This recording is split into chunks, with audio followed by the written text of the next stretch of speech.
Where other life sims can sometimes struggle to make interesting use of the characters that occupy their towns, developer Gameloft bursts onto the scene shirtless and flexing its muscles like Maui with Disney Dreamlight Valley. This is an irresistible blend of city planning from the likes of Animal Crossing with quests and a progression system more commonly seen in RPGs.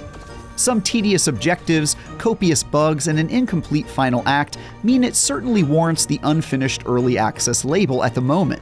But recruiting an all-star cast of adored Disney characters already makes it all too easy to lose dozens of hours in this magical simulation.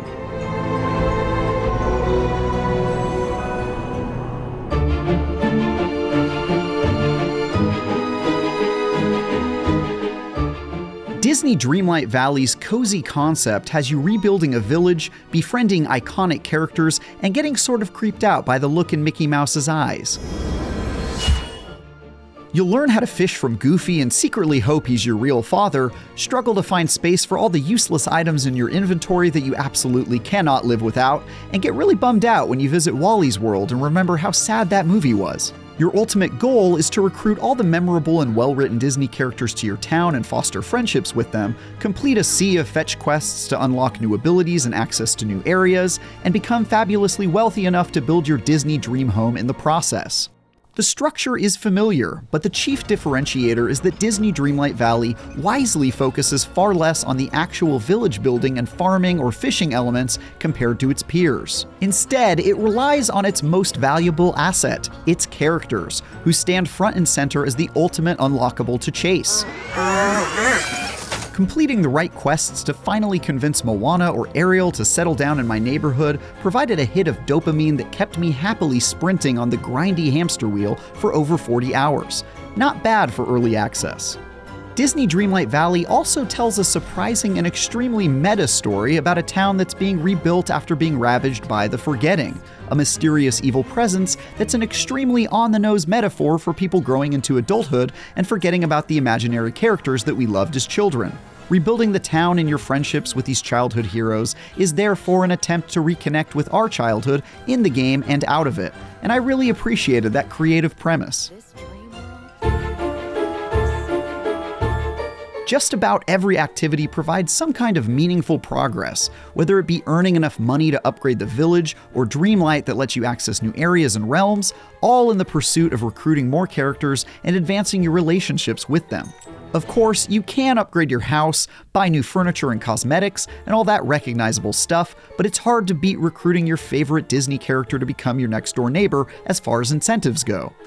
And by spending time with these characters, you'll build social links that eventually unlock rewards and quests, the latter of which sometimes result in your character gaining some useful new ability.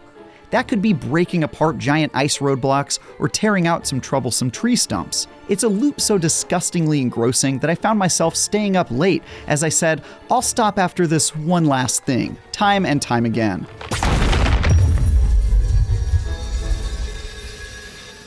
But while chasing new characters and leveling up relationships is endlessly enticing, the actual quests themselves can be a little touch and go. Many of them amount to little more than going out and picking some berries or crafting a specific piece of furniture. Those can often feel like busy work that artificially drag out how long it takes you to unlock your favorite character.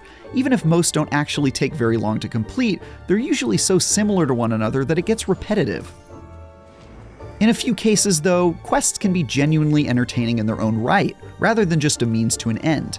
In one, I chased around a magical feather to divine the location of Donald Duck, who was eternally trapped in a spooky labyrinthine forest, and in another I helped Anna reunite with Elsa by distracting a giant stone troll in Arendelle. Sadly, these interesting adventures are few and far between amid a sea of much less compelling errands.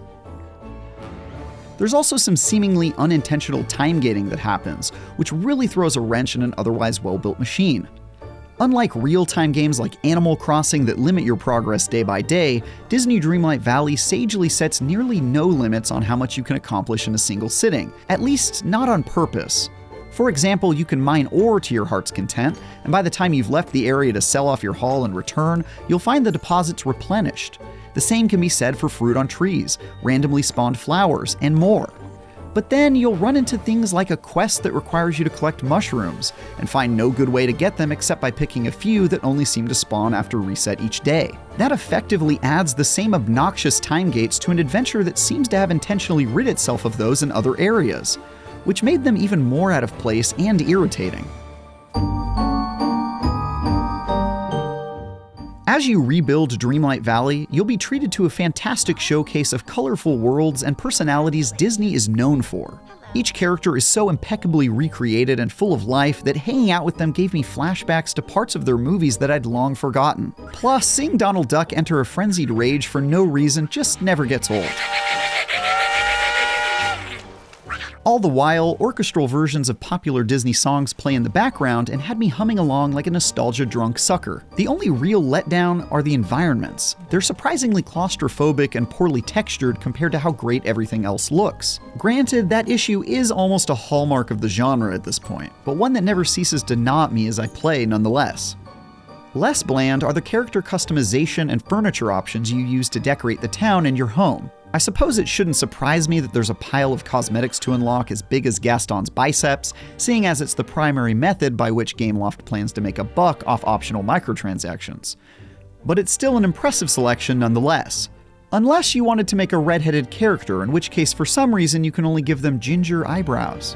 Similarly, the ways in which you can decorate the town and your house are numerous and diverse, and exploring the goods offered by Scrooge's store became a habit-forming ritual each morning. Disney Dreamlight Valley already feels impressively like a finished product, but its early access label is still warranted in places.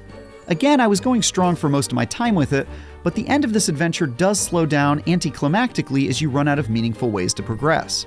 The performance is also frequently and brutally murdered, like Mufasa, sometimes resulting in a painful loss of progress. Some issues are minor, like strange graphical glitches or the frame rate taking a dive under the sea, but I also hit plenty of crashes or broken states that forced me to repeat whatever I'd done since the last autosave, which was 15 minutes of progress in a few of my cases. These issues are a regular occurrence too, and hopefully near the top of the list of things to fix before its 1.0 launch next year. Disney Dreamlight Valley is an awesome life simulator that flexes its iconic characters to riveting, satisfying effect. Adding these instantly recognizable villagers to your magical kingdom and forging friendships with them through quests is a blast, even when many of those amount to mundane village errands. A ton of bugs and a missing final act certainly justify its early access release, but spending 40 hours running around with the gloriously beefy Maui from Moana and cooking meals with Remy from Ratatouille was still a consistently delicious treat. For more, check out our reviews of Splatoon 3 and Ooblets, and for everything else, stick with IGN.